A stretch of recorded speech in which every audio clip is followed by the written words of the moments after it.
Hey guys, it's JLCube, and this is gonna be a Megaminx efficiency.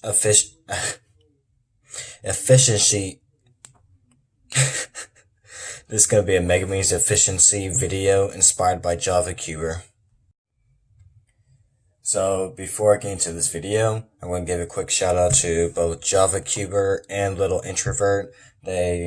JavaCuber just recently got into YouTube, and he makes some amazing quality and just deserves way more subs than he has. And Little Introvert, I shouted him out on my channel a couple months ago, but he still doesn't have as many subs as I think he deserves, so I'm gonna give him a shout out again. Alright. So for this, I'll just go over like basics of efficiency on the star, F2L, and S2L.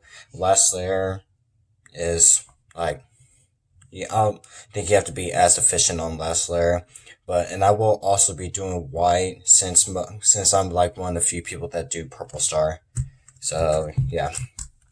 So the basics of efficiency is that, like on 3x3, whenever you do, give a quick example. Whenever you're trying to do something, you're trying to do it in the best way possible, such as maybe solving this pair first and then going to this pair, or solving this first and then going to this pair to just make it look ahead a lot easier.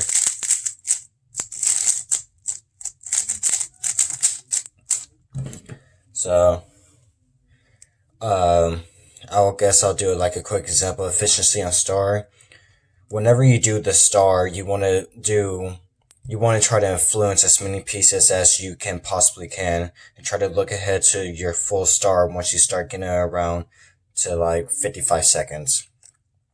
So what I see here, I guess this is going to be sort of an example type video also. The best way to solve this star is to do something like this. There's these pieces all around here. This one is already correct with the center. Let's do something like that. And that, for me, would be a pretty efficient way. And it can be different ways where you can influence them, such as doing this first, and then just like going on to the other stars, or possibly, man, I'm not prepared for this, influencing them like that, so you can get big blocks in these edge pieces, and then just, of course, solving the rest of the star. And that's one way to try to make your stars as efficient as possible, by influencing other pieces and trying to just look ahead to your full star so you can get to F2L as fast as possible. And for F2L, for me, I always try to look ahead, or attempt to look ahead to edge and corner piece. Of course, this is going to be a little tougher since I do purple star, but it shouldn't be as tough. So something like this.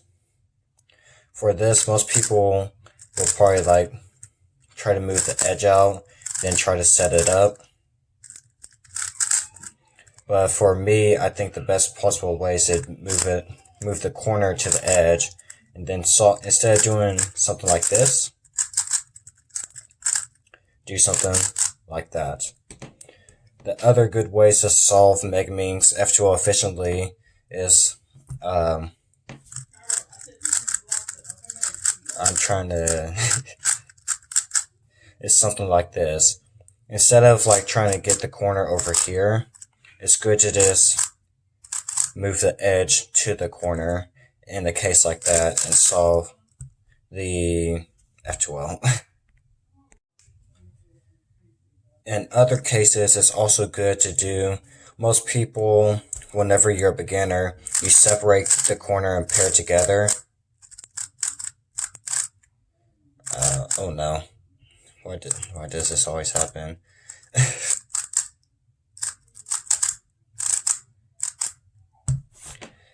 Give me a sec. Alright, got the case back. But the best way to solve this case, for me personally, is separating the corner and doing something like that. Then just insert it. And also, whenever you do inserts for F2L, for me personally, you may see that, sorry for that word cut, but as I was saying, whenever you see me do Megaminx solves, you may see that whenever I do solves, I don't usually just like rotate, or I don't rotate to my left hand side, that I usually either do this or this whenever I insert F2L cases, which for me personally is the best thing I can do since it's pretty quick. And then for like these corner cases, you can just do beginners F2L. It's just pretty easy and you can do it pretty fast. Yeah, something like that. Then for S2L, you want to try to just limit your rotations and what you do, and just try to do things the best that you can possibly can, such as this. You will want, instead of solving this right there, you can see that these two are going to be right there. So instead of just like doing R2 and inserting that piece, you can do it R2 that way. So that will save you like one turn. And it seems that one turn won't be very helpful, but all those one turns will add up until the end of your solve. And then doing things like this, instead of just doing this and rotating to insert it, not again, you could do something like that, which I personally don't do, but I know that there's probably many Megaminxers out there that do something similar than that. And also, whenever you do Megaminx, it's okay to rotate on this axis to solve pairs like this, because it does make things a lot more simpler than just trying to solve in the back, which in my case, I have lots of trouble doing. And I guess I could talk about last layer, which it's not that Megaminx efficiency on last layer, what I don't personally think is that important, but it's still probably a required factor. So, like, I guess whenever you do Megaminx last layer, you're going to try to force, if you don't know all the corner cases, try to force as many corners as you can. So doing stuff like that will only give you one corner, or doing that will give you two, and then just a assume case or something similar to assume. And then whenever you get to PLO, try to limit your like pausing time and stuff. Try to just do things as fast as possible. So just like how JavaCuber did, in the end of this video, he gave a quick example solve of how he would solve a Megaminx. So I will do something similar to that. Well, I'm going to do exactly that. So what I see here is this right here. This one, this one, this one, and the blue one is right there. So since blue is adjacent to that, I'll do something like that. Then I will see this pair, so I'll try to do that.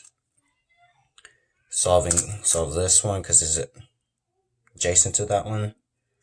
This one and that one. Solve, like I said, I solve my pairs like that, and pair something up like this.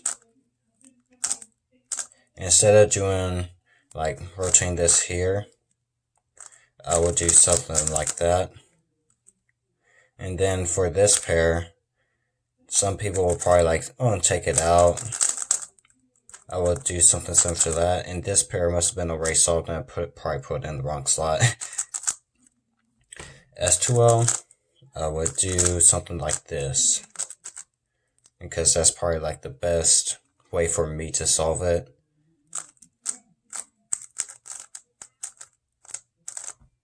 I will solve that like that. This is probably really confusing. So I'm gonna break this pair to solve it like this.